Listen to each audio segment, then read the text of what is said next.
آپ کے ویڈیو بنانے کے بارے میں اشکال ہے. پہلا یہ ہے کہ دین پھیلانے کے لیے کسی شیطانی آلے یا سائنسی ایجاد کی ضرورت نہیں. اس کے لیے تڑپ اور اخلاص کی ضرورت ہے. جیسے کہ حضرت مولانا الیاس رحمۃ اللہ علیہ نے تبلیغی جماعت شروع کی اور اس کے لیے کسی جدید آلے اور تقاضوں کی ضرورت نہیں ہوئی اور اللہ نے اس کام کو بغیر سوشل میڈیا کے پھیلایا. دوسرا اشکال یہ ہے کہ آپ کو نامحرم عورتیں دیکھتی ہیں. ان کے لیے ایک دلیل ہو سکتی ہے کہ جب تم مفتی صاحب کو دیکھ سکتے ہو تو اپنے کسی نامحرم رشتہ دار کو کیوں نہیں دیکھ سکتی. 2 سوال سمجھ میں آ گئے. پہلی بات تو یہ کہ شیطانی آلہ اور سائنسی آلہ، آپ نے شیطانی آلہ کی ڈیفینیشن کیا ہے؟ آپ نے اس کو شیطانی آلہ کیوں قرار دے دیا؟ ویڈیو کو آپ نے شیطانی آلہ، اگر یہ ڈیجیٹل تصویر حرام ہے پھر تو یہ شیطانی آلہ ہے. تو ہمارا تو فتویٰ ہے کہ ڈیجیٹل تصویر حرام نہیں ہے. یہ وہ تصویر نہیں ہے جو نبی صلی اللہ علیہ وسلم کے دور میں ہوتی تھی، جس کے وہ فسادات تھے جو بیان کیے گئے. وہ ایک الگ ٹاپک ہے، اس پر پورا میرا بیان ہے. اس پر علماء کی مجلسیں ہوئی ہیں، کئی دن چلی ہیں، کئی مہینے چلی ہیں، اس کے بعد یہ فتویٰ دیا گیا ہے. تو ایک آلہ ہے، ذریعہ ہے آپ کی بات کو سینکڑوں لوگوں تک پہنچانے کا. تو اس کو آپ شیطانی آلہ کیسے کہہ سکتے ہو؟ مائک ہے نا، آپ کی بات لاکھوں لوگوں تک پہنچا دیتا ہے. اب یہ میں اس پہ گانا بھی گا سکتا ہوں بیٹھ کے. تبلیغی جماعت میں جو ریونڈ میں بیانات ہوتے ہیں وہ مائک کے ذریعے ہوتے ہیں کہ نہیں ہوتے؟ اسی مائک سے تو گلوکاروں نے ترقی کر کے کہاں کہاں تک پہنچے ہیں. تو اگر حضرت مولانا الیاس رحمۃ اللہ علیہ کہتے کہ میں کوئی نیا جدید آلہ استعمال نہیں کروں گا تو ریونڈ میں بیان بغیر مائک کے ہوتا. گرمی کے لیے وہ کھجور کے پنکھوں کا انتظام ہوتا. کیا خیال ہے؟ یہ سائنسی پنکھے جو چل رہے ہیں نا آج کل، جو سائنسدانوں کی ایجاد ہے، اس کا انتظام ریونڈ میں نہیں ہوتا. تمبو بھی نہ لگتے. تمبو بھی بات کی ایجاد ہے. نبی کے دور میں تو وہ ہوا کرتے تھے، اونٹ کے کھالیں اور اس طرح کے خیمے ہوا کرتے تھے، اور وہ بھی نبی کے دور میں تھے. نبی نے ان جدید آلات کو استعمال کیا. سب سے پہلے تو اعتراض نبی پر ہوتا ہے، نبی نے تلوار ایک جدید آلہ کیوں استعمال کیا؟ آدم علیہ السلام کے دور میں تو تلواریں نہیں تھیں. پھر نبی نے توپیں بھی استعمال کی. توپ تو بہت بعد میں ایجاد ہوئی ہے. اور سلطان محمد فاتح نے ترکی فتح کرنے کے لیے اس وقت کی دنیا کی سب سے بڑی توپ بنائی تھی. اس کو آپ کہتے کہ آپ تلوار لے کے قسطنطینیہ پہ حملہ کرتے. تو یہ بالکل illogical بات ہے جو کھوپڑی میں آنے والی نہیں ہے. اسلام کا یہ حکم ہے کوئی بھی آلہ اور ذریعہ ہے اس کو صرف استعمال نہیں کرنا، بھرپور طریقے سے استعمال کرنا ہے. اعدوا لهم ما استطعتم، جتنی تمہارے اندر طاقت ہے استعمال کرو. قرآن کہہ رہا ہے ما استطعتم، جتنی ہے. تو یہ تو کم ہے کہ ایک کیمرہ لے کے ہم بیٹھے ہوئے ہیں. ہونا تو یہ چاہیے تھا ہمارا سیٹلائٹ چینل ہونا چاہیے تھا، ٹی وی چینل ہونا چاہیے تھا ہمارا. اس پہ آپ اعتراض کرتے ہیں. صاحب آپ لوگ کب عقل آئے گی آپ لوگوں میں؟ نا دنیا کہاں سے کہاں پہنچ گئی. آپ کو تو فلم بنانی چاہیے ہم زکوٰۃ دے چکے صنم. یہ خیر زیادہ ہو گئی، اتنے ہم ماڈرن نہیں ہیں. لیکن یہ کہ یہ شیطانی آلات نہیں ہے، اس کا استعمال شیطانی بھی ہو سکتا ہے اور جائز بھی ہو سکتا ہے. تو دونوں قسم کے. ڈاکٹر ذاکر نائک نے کتنے لوگوں کو مسلمان کیا ہے شیطانی آلے کے ذریعے. آلہ بھی کہہ رہا ہوگا یار میں اتنا نیک اور مجھے شیطانی کہہ دیا لوگوں نے.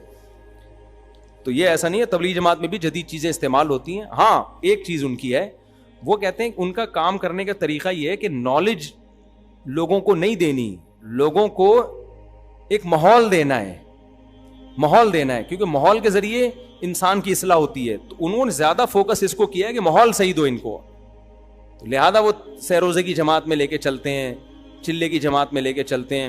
اس کام کے لیے ان سائنسی آلات کے استعمال کی ضرورت نہ صرف یہ کہ ہے نہیں بلکہ نقصان دہ ہیں. اگر وہ اسی طرح ویڈیو اور یہ سب چیزوں میں آ گئے نا تو وہ جو تبلیغی جماعت کے کام کی روح ہے وہ روح ختم ہو جائے گی. جبکہ ہمارا کام صرف لوگوں کی عملی اصلاح نہیں ہے، نظریاتی اصلاح بھی ہے. تو اس کے لیے ہمیں اپنی بات لوگوں تک پہنچانی ہے. تو وہ اس کے بغیر ہو نہیں سکتی. وہ اب میں جہلم جاتا، پھر وہی جہلم آ گیا، چھوڑو دھاڑ تھلے یار. دوسرا مسئلہ کیا ہے؟ انہوں نے کہا کہ نامحرم لڑکیاں بھی آپ کو دیکھتی ہیں اور اس کی وجہ سے پھر وہ نامحرم مردوں کو بھی جا کے دیکھیں گی. دیکھو عورت کے لیے اصولی طور پہ مسئلہ یہ ہے کہ غیر مرد کو دیکھنا جائز ہے اگر فتنے کا اندیشہ نہ ہو. منع اس لیے کیا جاتا ہے کہ یہ پتہ کب چلے گا کہ فتنے کا اندیشہ ہے یا نہیں، اس لیے احتیاطاً سب سے روکا جاتا ہے. لیکن جہاں ضرورت ہو وہاں دیکھنا جائز ہے. ہاں فتنے کا اندیشہ ہے تو نہیں دیکھنا، پھر جائز نہیں ہے.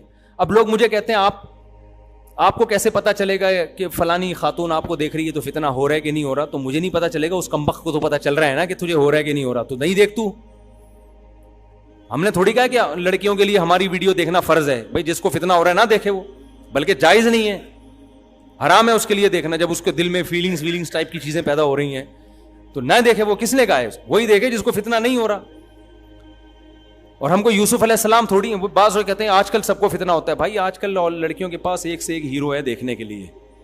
اتنے جیسے لڑکوں کے لیے پاس بہت ساری چیزیں ہیں مارکیٹ میں دیکھنے کے لیے, لڑکیوں کے پاس بھی ایک سے ایک ہیرو پڑا ہوا ہے. گوگل پہ اچھی بڑی ہینڈسم اسمارٹ لوگ آ جاتے ہیں, باڈی بلڈر آ جاتے ہیں, قمیضیں اتار کے ایکسپوز کر رہے ہوتے ہیں, دیکھو یہاں سے دیکھو. ہمارا کیا ہے, تو آپ کی طرح کے نارمل مولوی ہیں ہم تو ویسے بھی, تو ہمارے دیکھنے میں اتنا فتنہ ہے نہیں. اگر بالبال ہے بھی تو نہ دیکھے, وہ حرام ہے اس کے لیے دیکھنا. لوگ کہتے ہیں کہ بھائی چند لوگوں کو فتنے سے بچانے کے لیے آپ سب پہ پابندی لگا دیں. کیا خیال ہے بھائی؟ ہو سکتا ہے کچھ لڑکیوں کو فتنہ ہو رہا ہو تو آپ آڈیو کریں نا.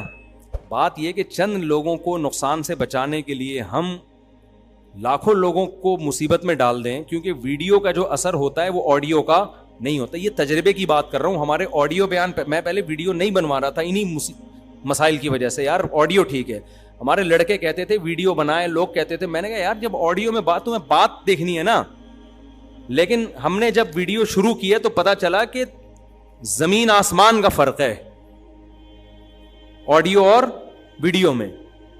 جب ویڈیو میں آپ کے چہرے کے ایکسپریشن اور باڈی لینگویج سب چیزیں اثر ڈال رہی ہوتی ہیں, تبھی تو دیکھو جو صحیح تمیز سے بیان سننے کے لیے آتے ہیں نا وہ آگے بیٹھتے ہیں, جو تمیز سے نہیں سنتے وہ دیوار کے پیچھے جا کے بیٹھ جائیں گے.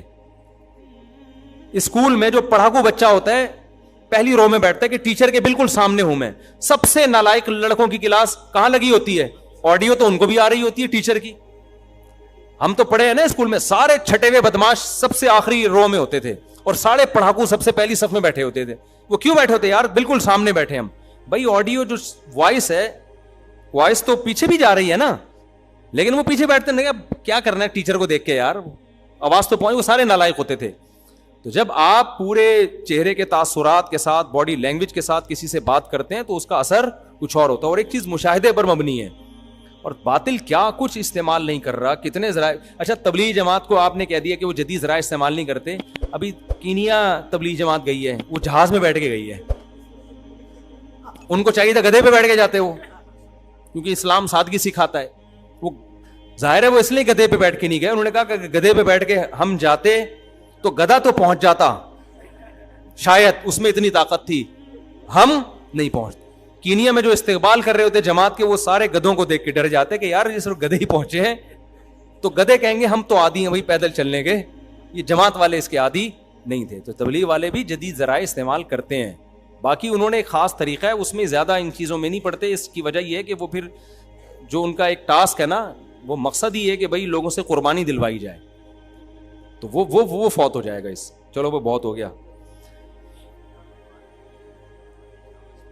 ہاں تو ٹیچر اسکول میں پڑھا رہی ہے, اگر آپ کی فیمیل ٹیچر ہے تو اس کو بھی دیکھ سکتے ہیں ضرورت کے وقت, بشرطے کہ فتنے کا اندیشہ نہ ہو, کیونکہ اب اس میں بھی آپ نیچے منہ رکھ کے نہیں پڑھ سکتے اس سے.